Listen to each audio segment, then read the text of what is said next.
ओम विष्णवे नमः। ओम विष्णवे नमः।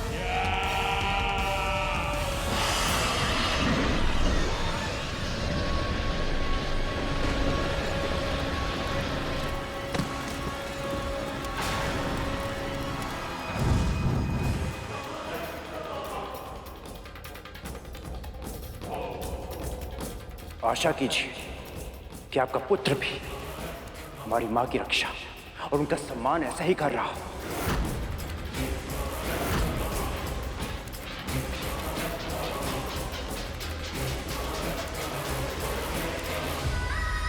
न जाने मेरे गरुड़ के साथ वहां क्या हो रहा होगा। हमें आपके निर्णय की प्रतीक्षा है महाराज बलि। ये पक्षी तुम्हारे नियंत्रण में है, इसका अर्थ ये नहीं कि हम इसके अपराधों को भूलकर इसे क्षमा करते हैं।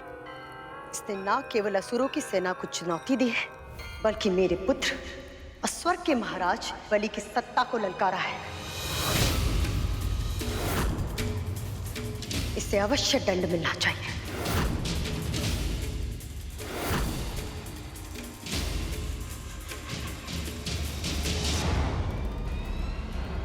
पर एक उपाय है।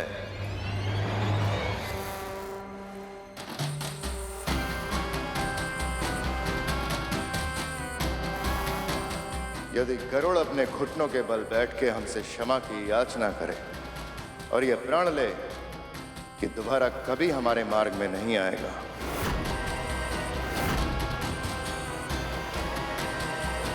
तो शायद हम उसे क्षमादान देने के बारे में विचार कर सकते हैं।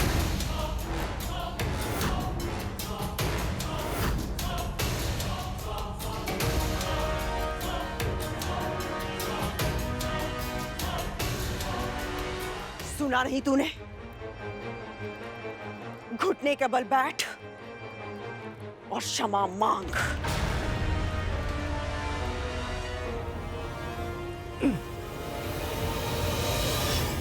ये आदेश है मेरा गरुड़।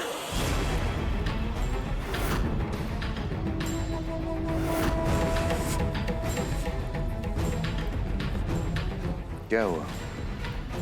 तुम्हारी माँ और नाग भाई अभी भी युद्ध स्थल में है। क्या तुम उनकी और अपनी रक्षा नहीं करना चाहते?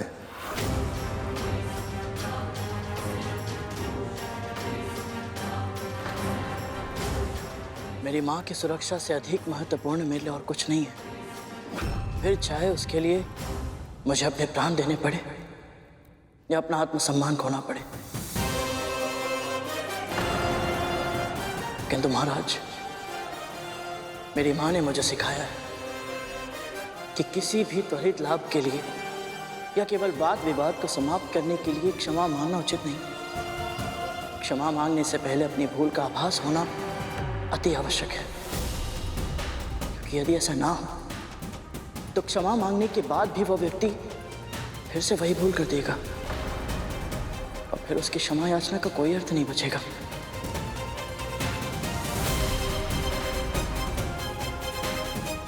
और यह सत्य है महाराज, अदिति मां की रक्षा करने के निर्णय को मैं अनुचित नहीं समझता।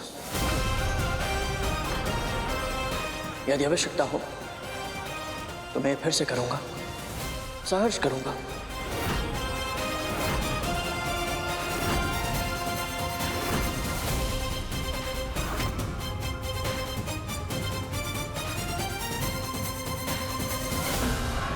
गरुड़ के वचनों में दृढ़ता है, इसके लिए मृत्युदंड सम्मान की बात होगी।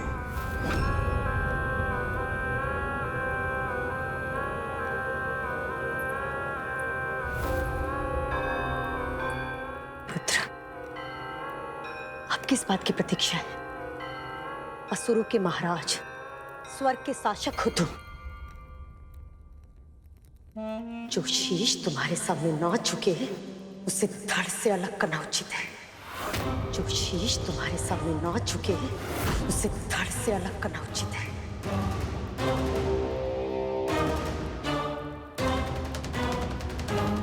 दास होकर भी इतना अभिमान। तेरे लिए मैंने अपने और अपने पुत्रों के प्राणों को संकट में डाला है, एक विनीत भाव से क्षमा भी नहीं मांग सकता? जब से इसकी माँ दासी बनी है उसने किसी आदेश की अवहेलना नहीं की। और एक ये है, ना तो उसने दास होने का धर्म निभाया, ना पुत्र होने का कर्तव्य।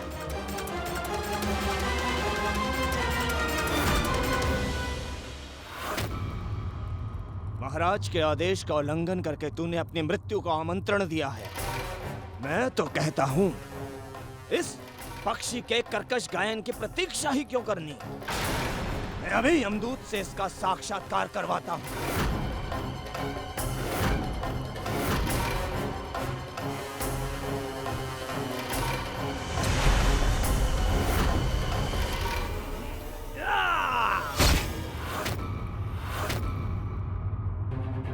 ये परम प्रभु विष्णु, मेरे पुत्र की रक्षा कीजिए, रक्षा कीजिए मेरे पुत्र की।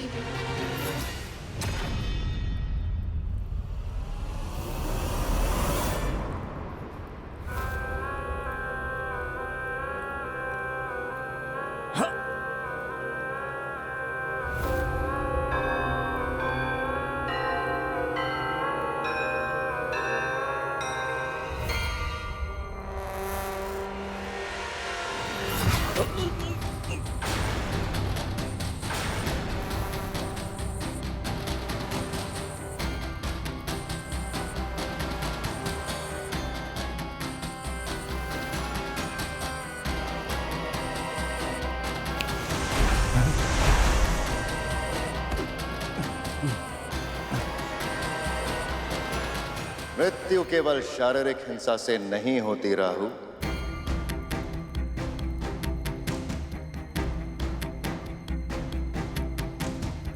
व्यक्ति अपना आत्मसम्मान खो के भी मृतक समान हो जाता है।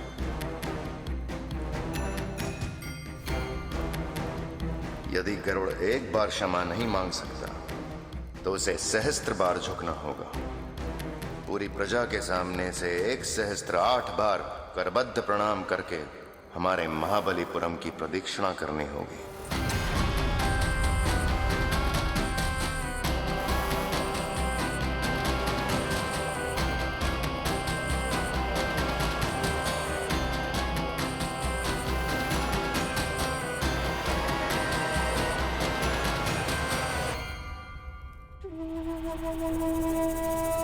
ज्ञात नहीं इसके पीछे इनकी क्या मंशा है, किंतु माँ की रक्षा के लिए मैं कोई भी दंड भुगत सकता हूँ।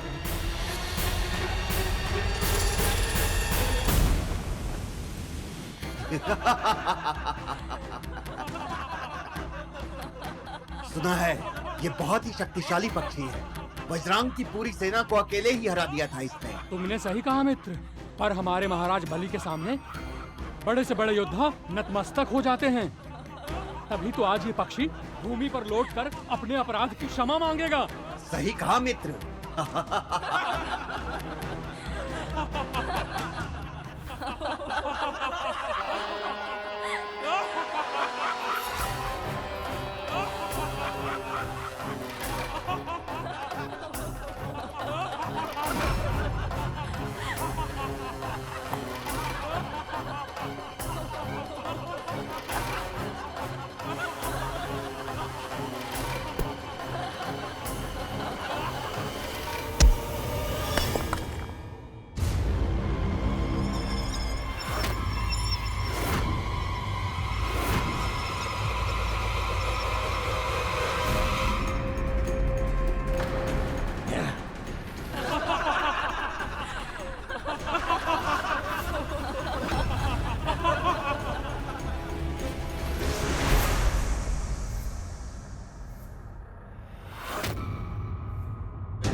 गरुड़, ये कोई साधारण पत्थर नहीं है, ये शालिग्राम है, प्रभु श्री विष्णु का प्रतीक रूप। ऐसी शिलाओं को बहुत पवित्र माना जाता है क्योंकि प्रभु के निशान इन पर कोई मानव नहीं बनाता, अपने आप बन जाते हैं। समय के साथ प्रभु की कृपा से। शालिग्राम अनेक तरह के होते हैं जिन्हें उनके आकार, रंग और चक्र, मुख, वनमाला आदि निशानों के आधार पर पहचाना जा सकता है। यदि तुझे कभी कोई ऐसी शिला मिले तो उसे साक्षात प्रभु श्री विष्णु का आशीर्वाद समझना, उसका आदर करना।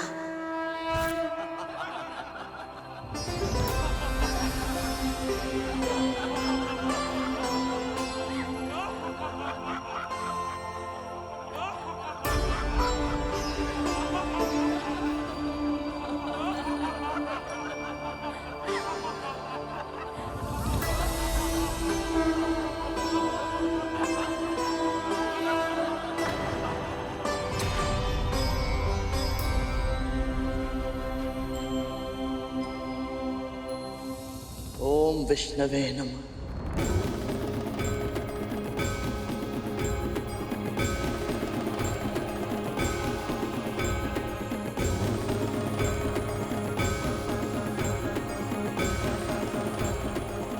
ओम विष्णवे नमः। ओम विष्णवे नमः। ओम विष्णवे नमः। ओम विष्णवे नमः। ओम विष्णवे नमः। ओम विष्णवे नमः। ओम विष्णवे नमः। ओम विष्णवे नमः।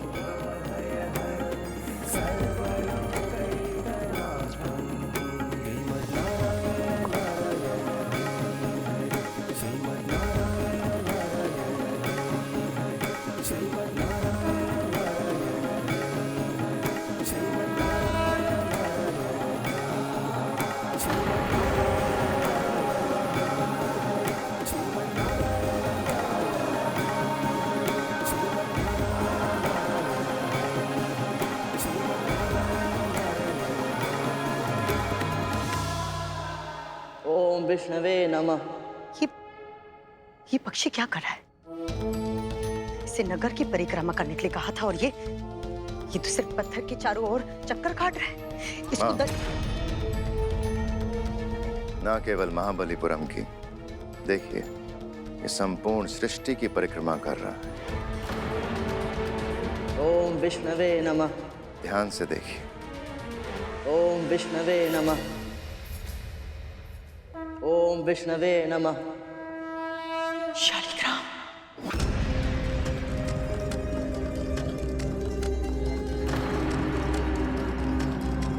ओम विष्णवे नमः।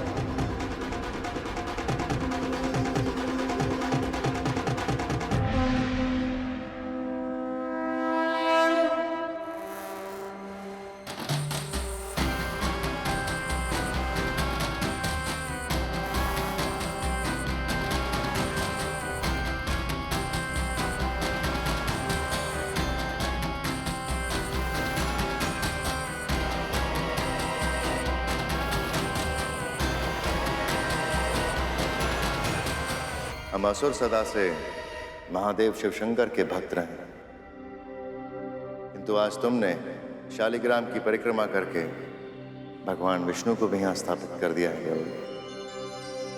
आज से महाबलीपुरम में भगवान विष्णु की भी भक्ति होगी।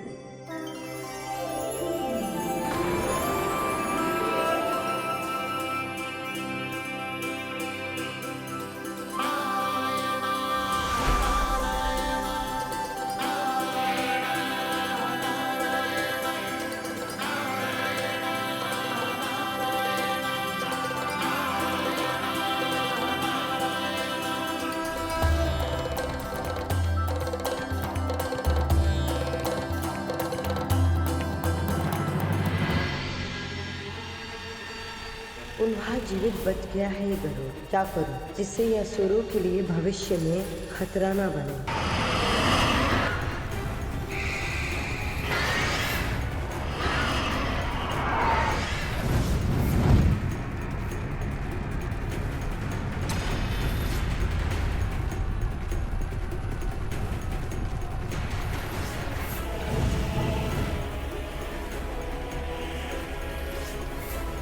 बच क्या रहा हो?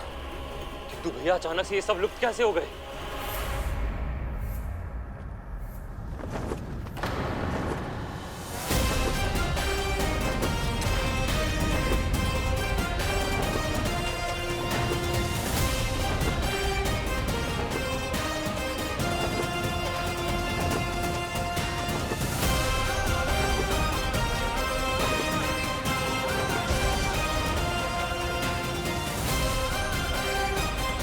प्रभु, आपका कोटि कोटि धन्यवाद।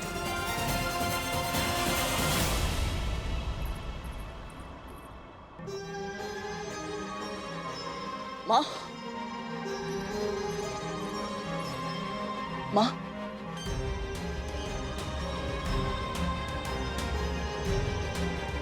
इसे छोड़िए माँ, आप सकुशल है?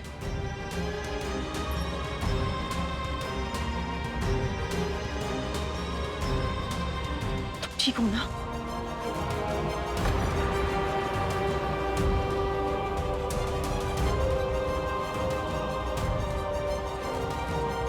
आज तुम दासों के लिए मैंने मेरे पुत्रों के प्राणों को दांव पर लगाया है।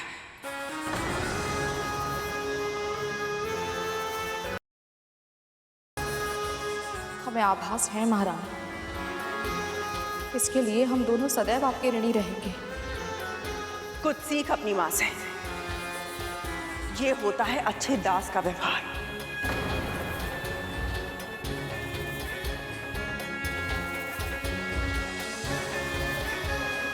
और तूने इस ऋण को स्वीकार किया, बहुत अच्छा किया। पर अपने पुत्र को समझाना, अब तक ये हमें दोष देता आया है कि हमने इसके प्राणों को संकट में डाला था, किंतु अब इसे स्मरण रहना चाहिए कि कैसे आज मैंने और मेरे पुत्रों ने इसके और तेरे प्राणों की रक्षा की है।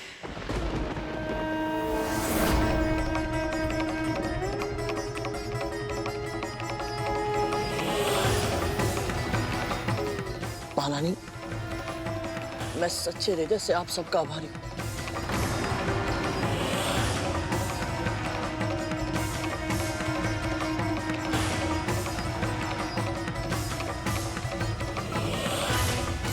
आज तो असुरों का संकट टल गया, किंतु अब करुण की बेड़ियां कस के जकड़नी होगी ताकि ये मेरे पुत्रों के लिए और कोई समस्या ना खड़ी करे।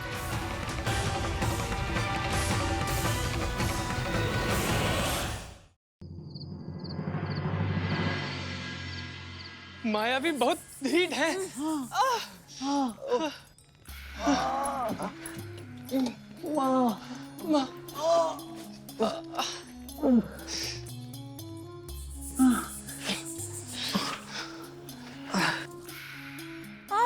माँ, बहुत जलन हो रही है। जलन होगी तभी तो घाव स्वस्थ होगा। अच्छा।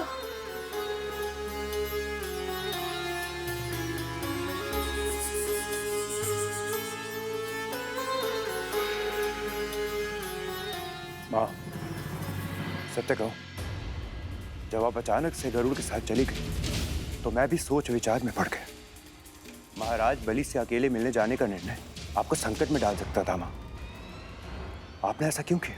क्योंकि वो अपने पुत्रों से बहुत प्रेम करती हैं। पता है उन्हें, गुरु शुक्राचार्य की मृत संजीवनी विद्या के कारण वर्तमान में असुर बहुत अधिक शक्तिशाली हैं। उन्हें सर्पों का शत्रु बनाना नहीं चाहती कद्रू दीदी। बड़ी माँ अपने पुत्रों की रक्षा करना चाहती थी, ये तो मैं समझता हूँ माँ। पर जब दीदी माँ ने उनसे कहा कि वो मुझे असुरों को सौंप दे और ये युद्ध समाप्त हो जाएगा, तो उन्होंने मेरी रक्षा क्यों की? क्यों मुझे दीदी माँ को नहीं सौंपा उन्होंने? क्योंकि मैं दीदी को अच्छे से जानती हूँ। वो गरुड़ को दास बना लेती और अवसर पड़ने पर उसकी अद्भुत शक्तियों को हमारे विरुद्ध उपयोग करती।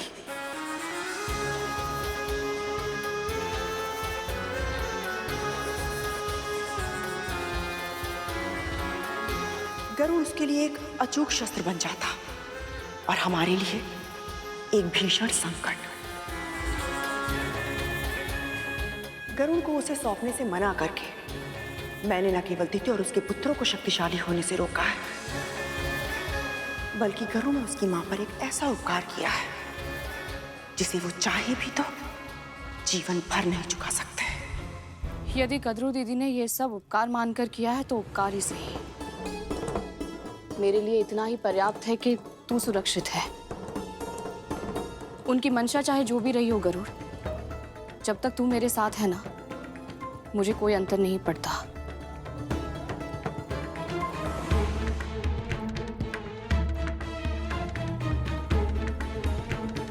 किंतु मुझे अंतर पड़ता है माँ। आखिर ऐसा क्या चल रहा है उनके मस्तिष्क में? शीघ्र ही मुझे कुछ ऐसा करना होगा कि गरुड़ और उसकी माँ मेरे हाथों की कठपुतलियां बनकर रह जाए।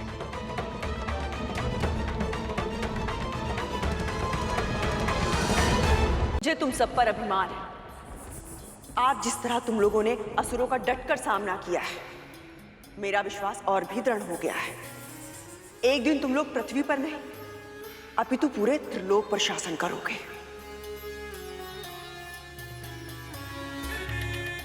आज तुम सबने जो कौशल दिखाया है, तुम्हारे पिता को तुम पर गर्व होगा और प्रसन्नता भी कि किस तरह मैंने उस गरुड़ के प्राणों की रक्षा की। मैं उनसे भेंट करके आती हूँ। माँ, लेकिन मेरे मन में एक प्रश्न था। हाँ माँ, वो हम जानना चाहते थे कि ऊंचे आकाश में उड़कर आपको कैसा लगा?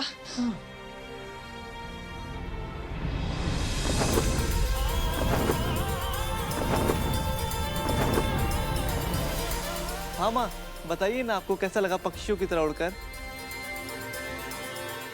सम्मोहक, मनमोहक, नदी के बहते जल की तरह मुक्त, किसी स्वप्न जैसा था आकाश में उड़ने का अनुभव।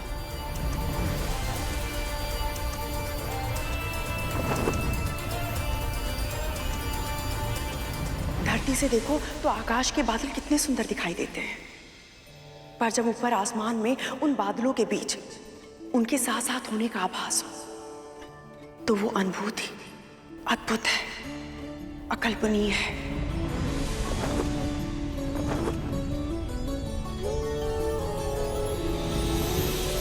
मैं तो सबसे अधिक प्रभावित हुई उस गरुड़ की गति से। वो इतनी तीव्र गति से उड़ता है कि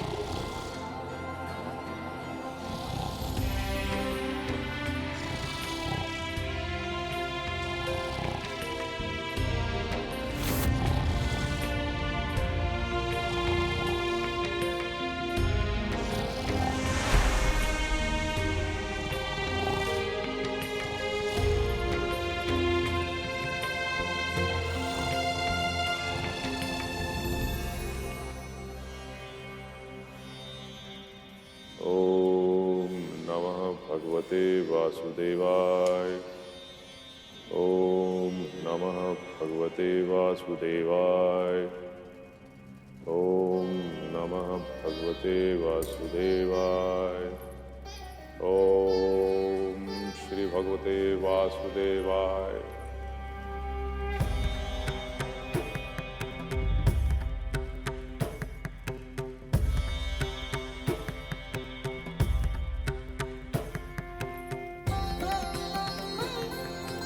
कल्याण देवी,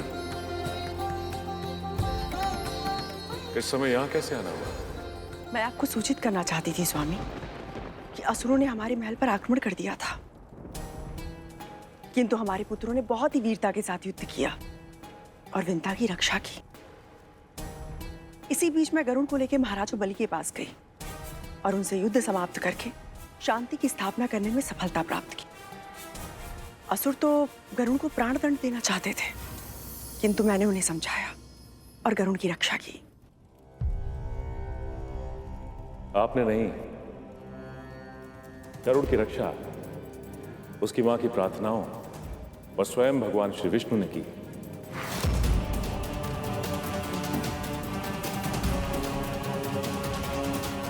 देवी कद्रू, आपकी सबसे बड़ी भूल यही है कि आपको लगता है कि जो कुछ भी हो रहा है वो आपकी इच्छा से हो रहा है, किंतु सत्य यह है कि यहां इस संसार में जो कुछ भी होता है भगवान श्री विष्णु की इच्छा से होता है।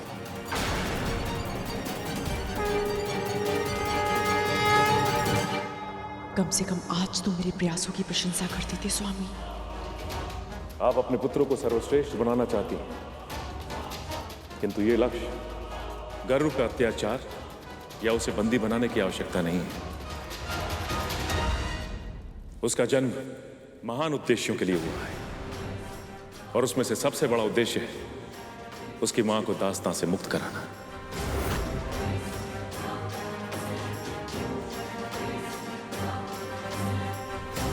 आपको लगता है कद्रू के आपने छल से शर्त जीतकर विंता को दासी बनाया, किंतु आप तो केवल माध्यम थी। जिस दिन अरुण का जन्म हुआ था उसी दिन विंता को यह श्राप भी मिल गया था और साथ ही साथ उसका निवारण भी।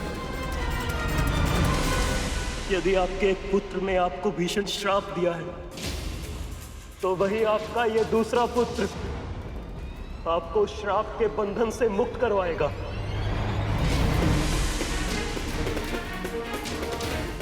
गरुड़ ऐसा प्राणी है जिसने असुरराज बलि के दंड को भी पुण्य अर्जित करने का माध्यम बनाया। उसमें अद्भुत बुद्धि है। आप केवल उसके तन को दास बना सकती हैं, किंतु चाह कर भी आप उसके मन और मस्तिष्क को अपना बंदी नहीं बना सकती। अपनी मां को मुक्त कराना उसकी नियति है और वो अपने इस उद्देश्य को पूरा करके रहेगा।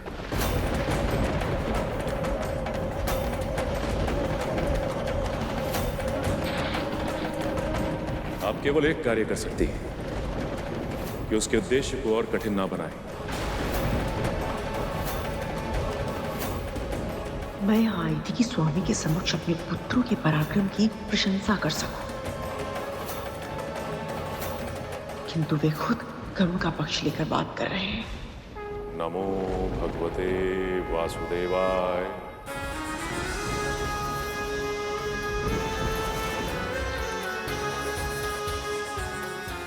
मैंने विंता और गरुड़ के लिए इतना सब किया, अपने पुत्रों के और स्वयं के प्राणों को भी संकट में डाल दिया।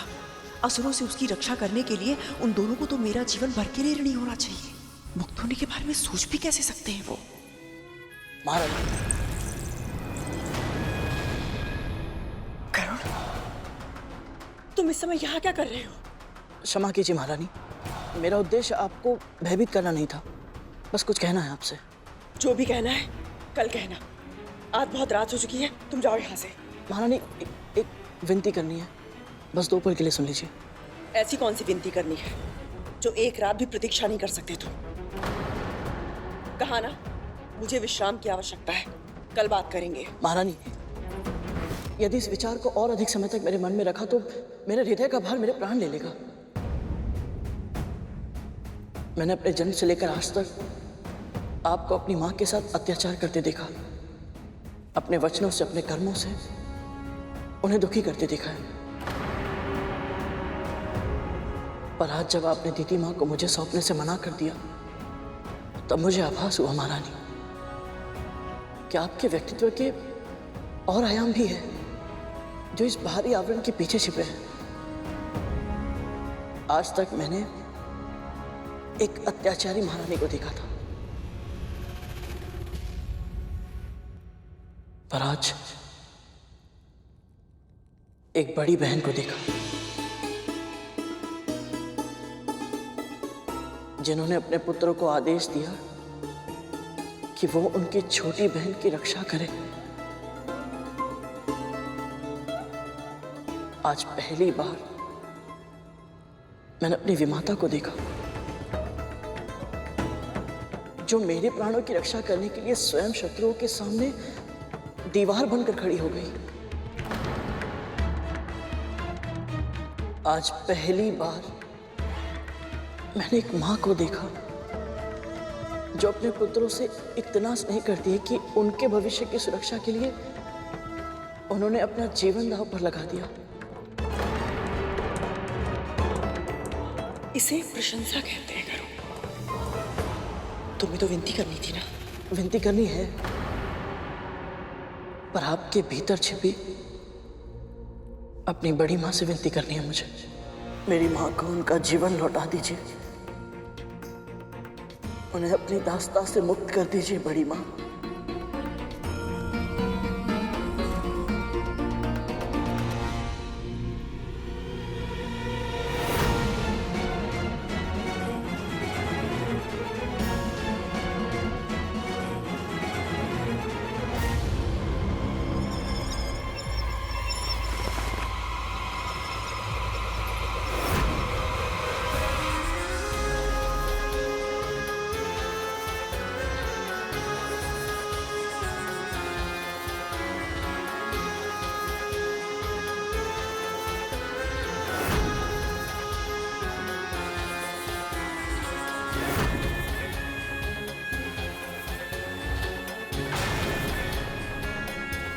कैसा लग रहा है?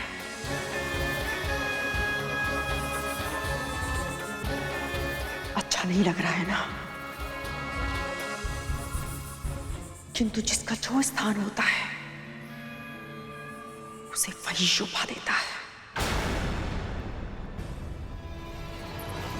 चरण पादुका चाहे कितनी भी अच्छी क्यों ना हो, उसे अपने सर के ऊपर नहीं रखा जाता।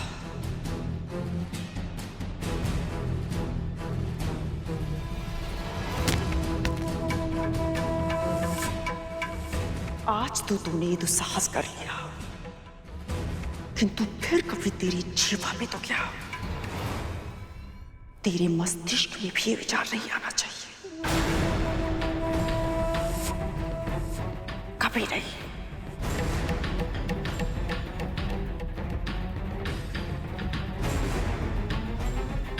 बड़ी माँ,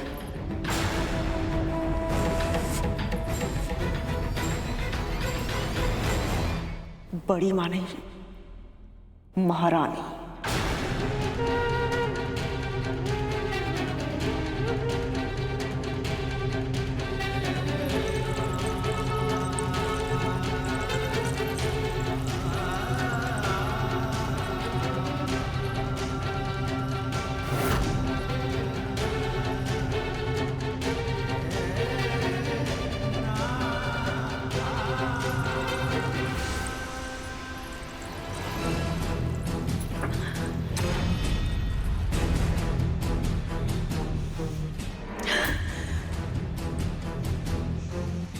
क्यों?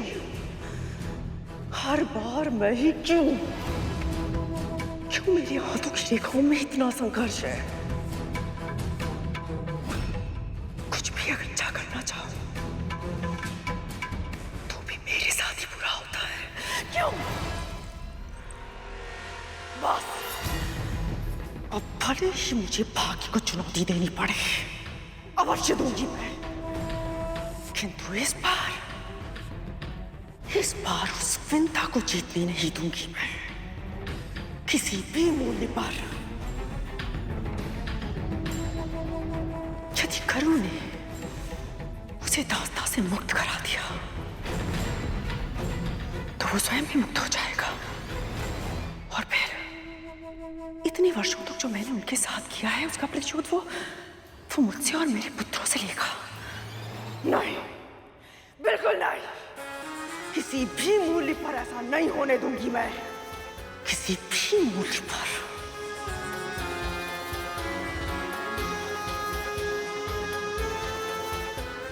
करूँ तो क्या? कैसे उस पंछी को अपना पिंजरा छोड़ने से रोकूं मैं? कैसे रोकूं उसे मुक्त आकाश में उड़ने से? कैसे?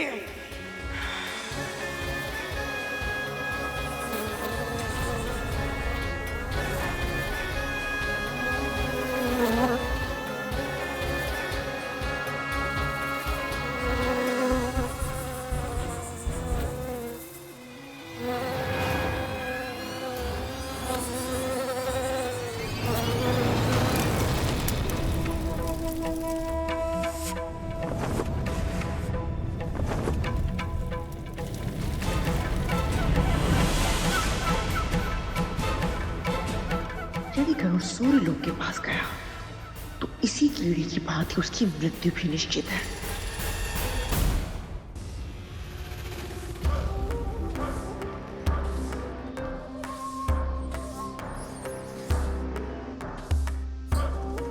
गरुड़, सुनो ना, अब तुम्हें धूमल भैया।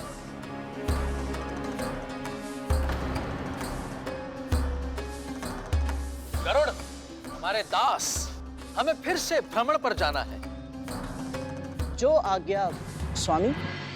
पर आज हम रथ से नहीं जाएंगे। हाँ हाँ। तो फिर? जब दास आकाश में उड़ सकता हो तो भूमि पे भ्रमण करने की क्या आवश्यकता? वहां तक तो भैया, ये तो बिल्कुल तक्षक भैया का स्वर है। यदि तुम्हें ऐसे और भी स्वर सुनने हैं तो तुम्हें हम सबको आकाश भ्रमण पर ले जाना होगा। आज का ये दिन बहुत शुभ है दीदी।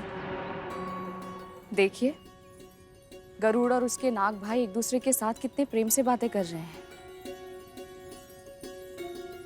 क्या ऐसा नहीं हो सकता कि इनके संबंध सदैव ऐसे ही रहे, स्नेह से भरपूर? तुमने तो मेरे मुंह की बात छीन ली। मैं भी ऐसा ही सोच रही थी। सच? बिल्कुल सच। बहन,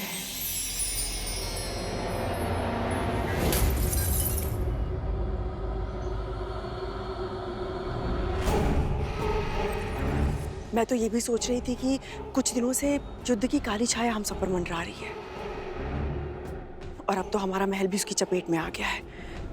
क्यों ना हम दोनों मिलकर शांति की स्थापना के लिए हवन करें? ये तो बहुत ही अच्छा विचार है। तो एक काम करो, तुम जाके वन से लकड़ी लेकर आओ, मैं हवन की तैयारी करती हूँ। ठीक है।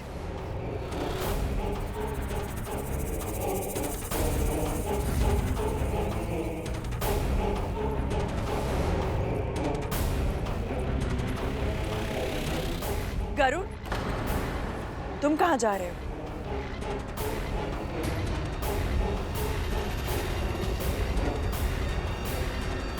मैं और तुम्हारी माँ शांति स्थापित करने के लिए एक हवन करना चाहते हैं, पुत्र।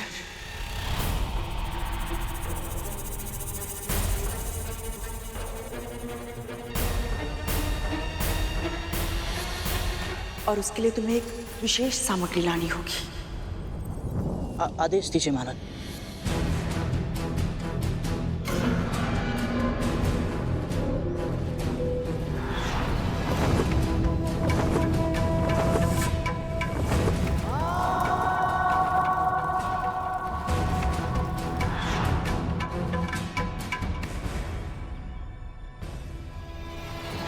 महारानी, मुझे सूर्य पुष्प चाहिए, पुत्र। सूर्य पुष्प? हाँ। सूर्य पुष्प? और उसके लिए तुझे सूर्यलोक जाना होगा, क्योंकि यह अद्भुत पुष्प वहीं खिलता है, पुत्र।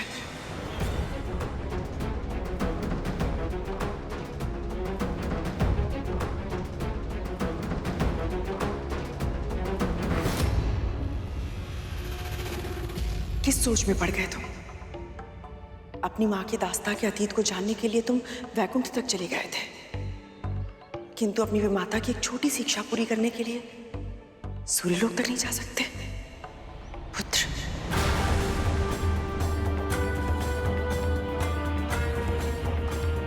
आपकी इच्छा अवश्य पूरी होगी, बड़ी माँ।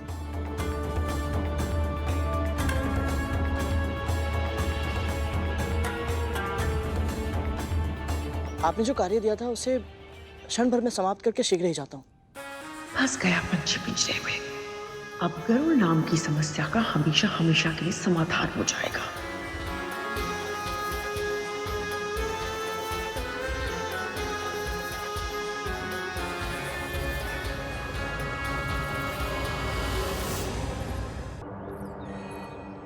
गरुड़, हम भी तुम्हारे साथ चलेंगे। हाँ, परंतु ले चलो ना गरुड़, बहुत मन है हमें अंतरिक्ष भ्रमण करने का। अच्छा ठीक है, परंतु आप लोग महारानी के आगे ले लीजिए पहले।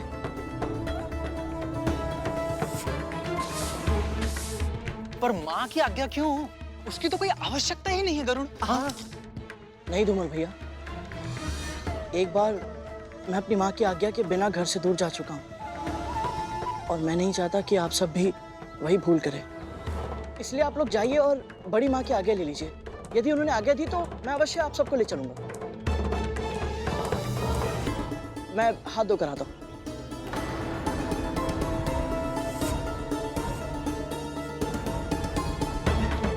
गरुड़, माँ की आज्ञा के बिना हमको लेकर नहीं जाएगा तक तू। और माँ आज्ञा देगी नहीं। तो क्या करें भैया? बड़ा मन है अंतरिक्ष भ्रमण करने का।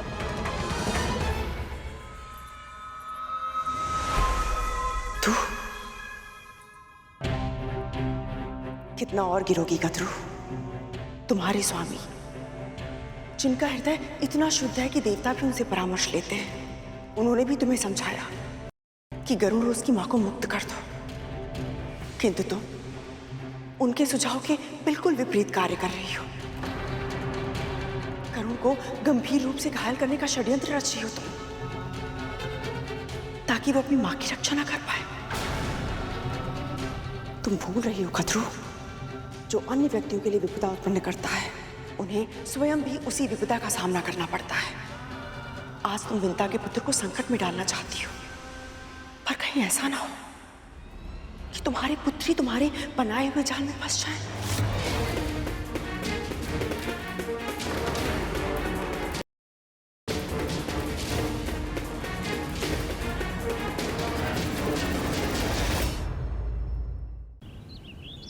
गरुड़, तू गया नहीं अभी तक? महारानी, आपके पुत्र मेरे साथ जाना चाहते थे, तो मैं आपके आज्ञा की प्रतीक्षा कर रहा था। मैं तेरी माँ की तरह नहीं हूँ, जो अपने पुत्रों को उनकी इच्छाएं पूरी करने से रोकूं, और तू भी उनकी इच्छा पूर्ति में बाधा नहीं बनेगा। स्मरण रहे, केवल मेरा ही नहीं, मेरे पुत्रों का दास भी है तू।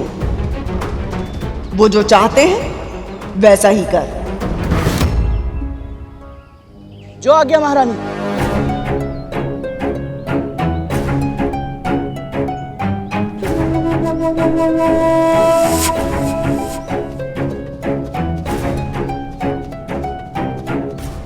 ऐसा कुछ नहीं होगा। मेरे पुत्रों के हित के लिए सबसे उत्तम क्या है, इस बारे में मेरे और मेरे स्वामी के विचार बिल्कुल भिन्न भिन्न हैं। मैंने पहले भी कहा था, एक पिता अनासक्त हो सकते हैं, किंतु मेरे लिए संभव नहीं है। और इसलिए मैंने उस गरुड़ रूपी संकट को अपने मार्ग से हटाने के लिए एक ऐसा उपाय सोचा है जिसकी काट संभव नहीं है। सत्य कहा तुमने, तुम्हारा उपाय अचूक है। जो तुमने सोचा वही होगा। विष्णु लोक की यात्रा के समय सूर्यदेव और गरुड़ की भेंटावशी हुई थी, किंतु उसने सूर्यलोक में प्रवेश नहीं किया था। किंतु अब तुम्हारे आदेश के कारण उसे सूर्यलोक के भीतर प्रवेश करना होगा, और तब होगा उसे सूर्य के असहनीय तेज और विकराल ताप का अनुभव। उसके पंख जल जाएंगे। मृत्यु नहीं भी हुई तो भी तड़प तड़प कर वो पृथ्वी पर गिर जाएगा।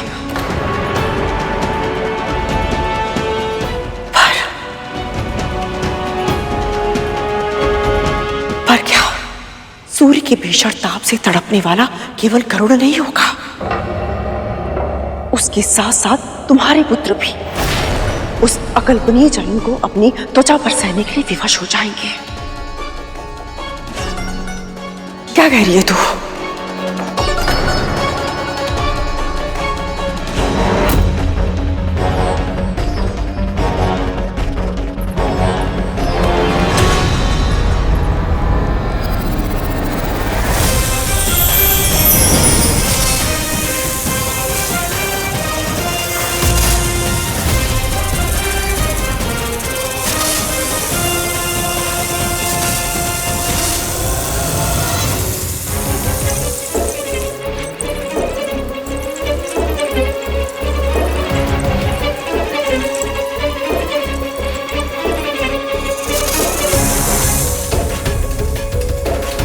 गरुड़, चलो चलो चलो। रुक जा गरुड़।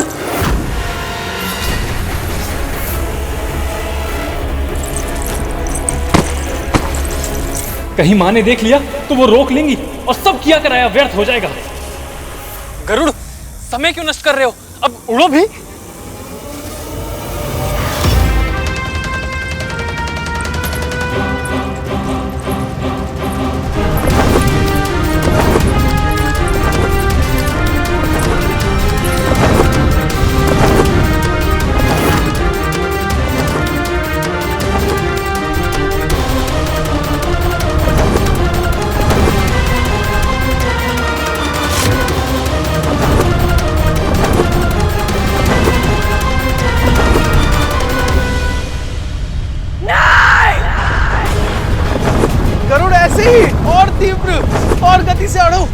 बादलों के ऊपर और तेज। आनंद आ रहा है। तो भैया, धूमल भैया, वो देखो, इतनी ऊंचाई से हमारा महल कितना छोटा लग रहा है। वो माँ है क्या? हाथों के संकेत से ऐसा प्रतीत होता है कि वो हमें विदा कर रही हैं।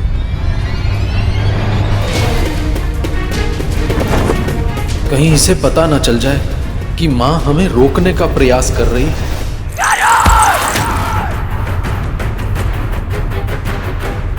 अरे गरुड़, ध्यान कहाँ है तुम्हारा?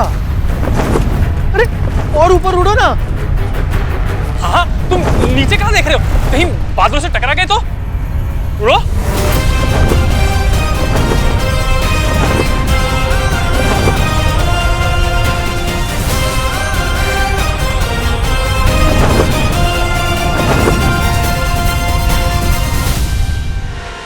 माँ, माँ, माँ, क्या हुआ? माँ आप इतनी घबराई हुई क्यों है? क्या हुआ माँ? बोलिए कुछ। बोलिए माँ।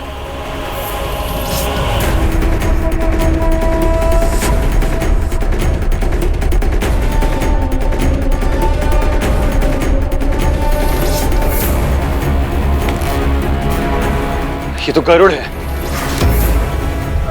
गति बढ़ाओ, गति बढ़ाओ, गति बढ़ाओ।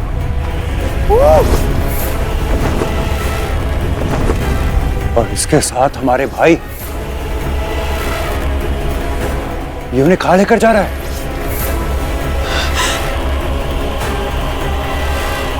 सूर्यलोक था। मैंने आदेश दिया था गरुड़ को वहां पे चढ़ने के लिए, ये सोच करके उसके पंख चल जाएंगे, उसकी शक्ति समाप्त हो जाएगी। किंतु ये तो मेरे पुत्र को लेकर चला गया। गरुड़, नीचे आ। तू दास है हमारा, हमारी आज्ञा का पालन करना तेरा कर्तव्य है। माँ, ये बहुत ऊंचा उड़ चुका है, हमारे स्वर इस तक नहीं पहुंचेंगे। ये कितनी भी ऊंचाई तक क्यों ना चला जाए, इसकी मां का स्वर इस तक अवश्य पहुंचेगा। विंता को उसका स्वर सुनाई देगा। विंता! माँ,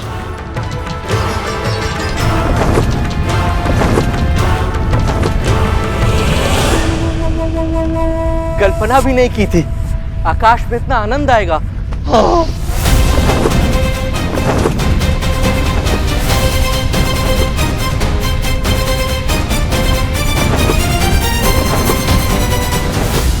गरुड़, तुम इससे भी तीव्र गति से उड़ सकते हो क्या? हाँ, परंतु तुम क्या हमें दुर्बल समझते हो? अरे तुम अगर शक्तिशाली हो ना तो हम भी कम नहीं हैं। चुपचाप गति बढ़ाओ।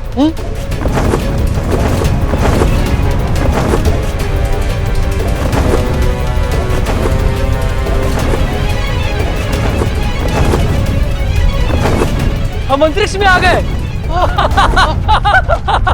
भूतनंदी भैया, कितने सारे तारे।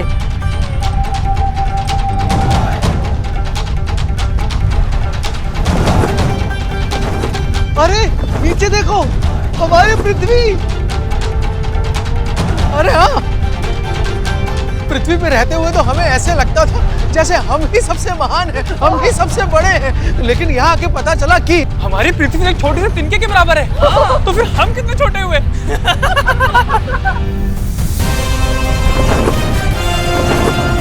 अच्छा ही हुआ कि ये सब मेरे साथ इस यात्रा पर चले आए। संभव है यह अनुभव इन्हें विनय का महत्व सिखा दे और पृथ्वी पर लौटने के बाद ये सब माँ को दास्ता से मुक्त कराने के लिए बड़ी माँ को मनाने में मेरी सहायता करें। विंता! विंता!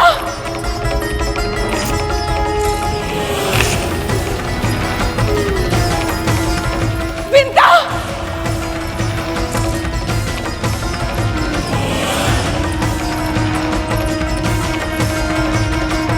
विंता!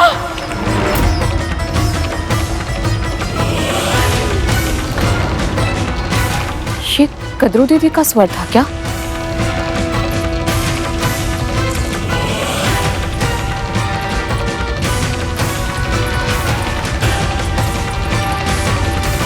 मुझे ऐसा क्यों लगा जैसे वो मुझे पुकार रही हो। पर वो यहाँ वन में क्या करेंगी?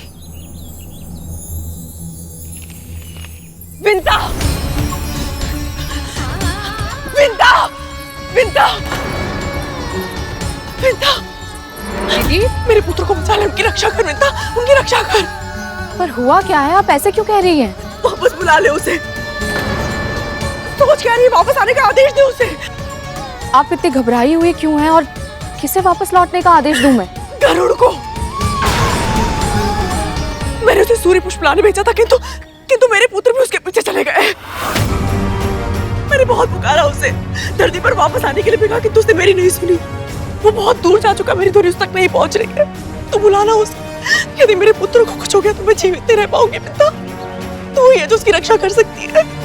बुला ले अपने पुत्र को, वापस बुला ले। बुलाना, बुला अपने पुत्र को। हाँ, आप चिंतित मत होइए, मैं उसे वापस बुलाती हूँ। गरुड़! गरुड़! गरुड़!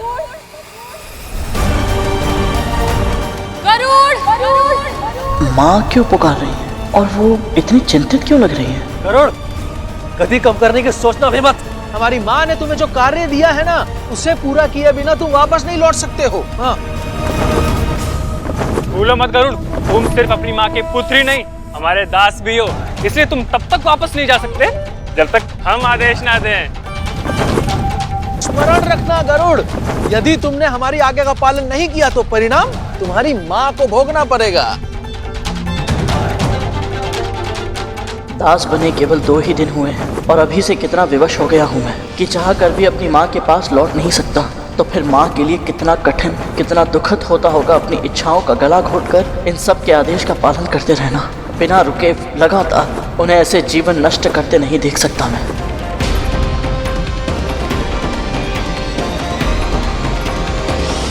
गरुड़ वापस क्यों नहीं आ रहा है विंता?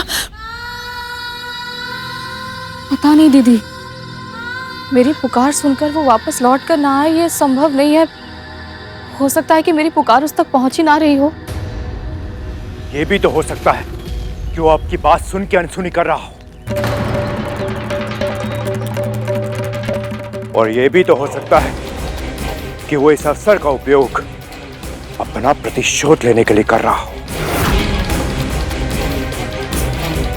अवश्य उसने अंतरिक्ष भ्रमण का लोभ देकर हमारे भाइयों को अपनी मीठी बातों में फंसाया होगा, ताकि वो अकेला घायल ना हो और मृत्यु का संकट केवल उस पर नहीं, हमारे भाइयों पर भी आए।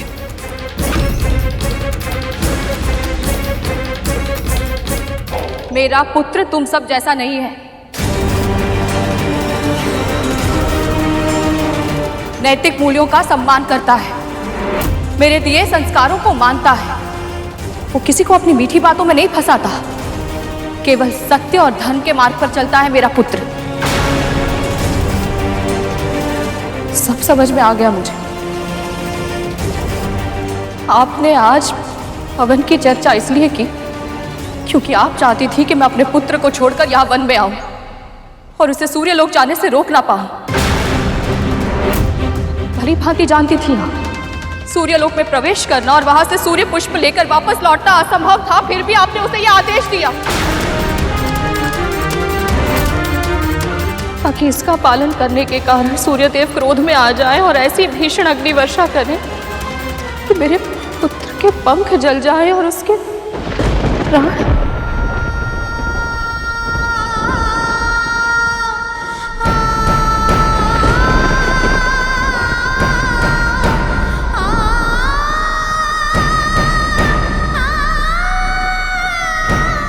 ये समय आरोप प्रत्यारोप का नहीं है। जो आपसे कहा जा रहा है वो आप कीजिए। अपने पुत्र को बुलाइए।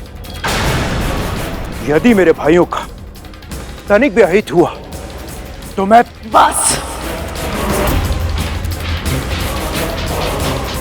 और अब शब्द नहीं। वर्मा, कालिया,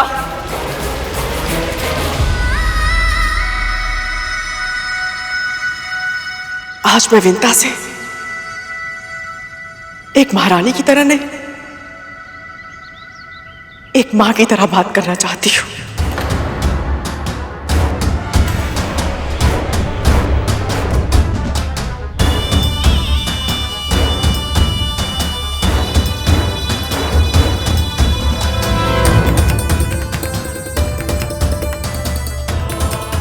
भी एक माँ हो,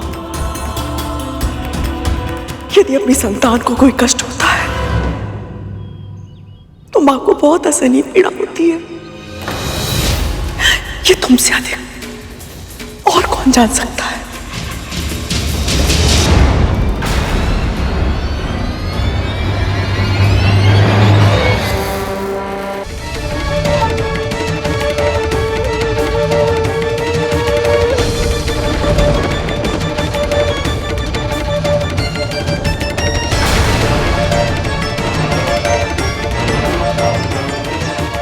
मैं जानती हूं तुम मुझसे क्रोधित हो सकता है मुझे दंड भी देना चाहती हो और मुझे तुम्हारा हर दंड स्वीकार होगा, किंतु मेरे पुत्रों को दंड मत दो विद्या।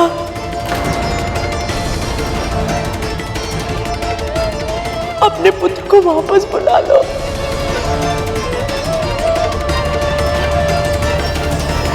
बुला लो अपने पुत्र को वापस।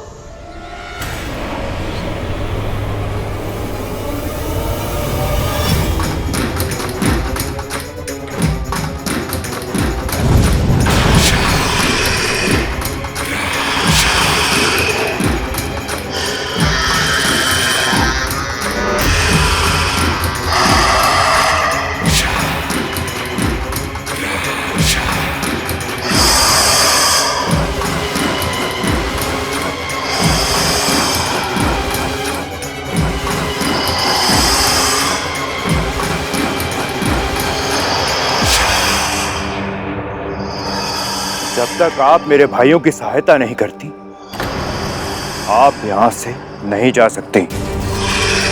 धमकी देने की आवश्यकता नहीं है पुत्र। जानती हूं मुझे क्या करना चाहिए और मैं वही करूंगी। चाहे तुम सब मेरे और मेरे पुत्र के साथ किसी भी प्रकार का षड्यंत्र क्यों ना रचो।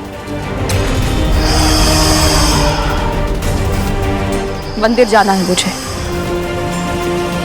अपनी पुकार मेरे पुत्र तक पहुंचाने के लिए मुझे महाविष्णु का आशीर्वाद चाहिए। मुक्त करो मुझे।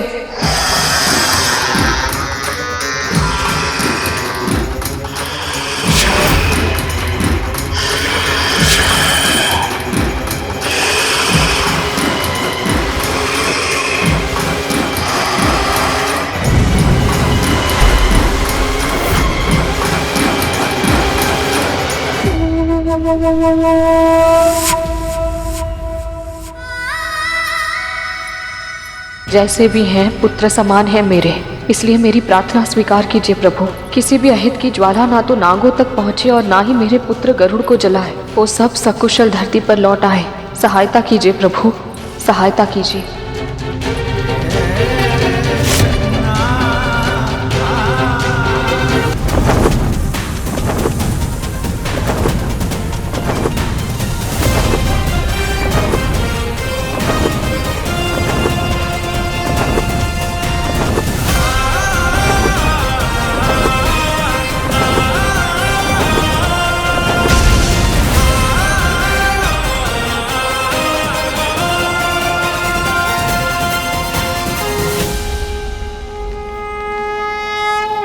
प्रणाम चंद्रदेव।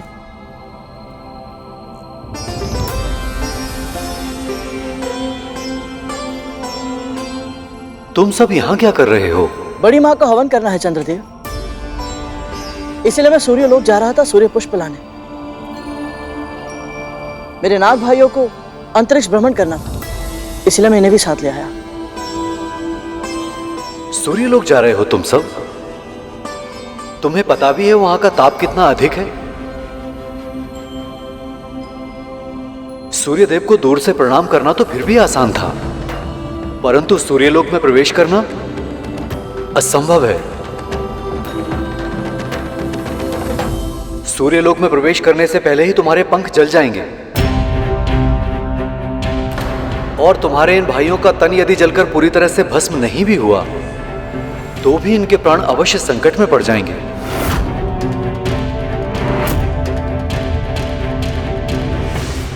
चंद्रदेव का कहना सही है। इस यात्रा में बहुत संकट है। और आप सभी के प्राणों से अधिक महत्वपूर्ण नहीं है ये। मुझे लगता है कि मुझे इसी समय आप सबको घर लेकर चलना चाहिए। गरुड़, कहा जाता है पृथ्वी पे जन्म लेने वाला कोई भी देहधारी अपने देह के साथ वैकुंठ तक नहीं जा सकता, पर तुमने ये करके दिखाया ना। और हम सब केवल इसलिए वापस लौट जाएं कि इस यात्रा में हम सबके प्राण संकट में हैं। ऐसा नहीं हो सकता गरुड़। हमारी माँ ने हमारे जन्म के लिए कितनी प्रार्थनाएं की थी। हमारी माँ ने कितने मन से वरदान मांगा था कि उनके महाशक्तिशाली पुत्र हों। माना कि हम अपने बड़े भाइयों की तरह शक्तिशाली नहीं, मगर हम सब मन से योद्धा हैं। बिल्कुल सही कहा सरकुटा। हम वापस लौट के नहीं जाएंगे गरुड़। हम अपनी माँ को निराश नहीं कर सकते हैं। हम सूर्य लोक जाएंगे और ये हमारा आदेश है।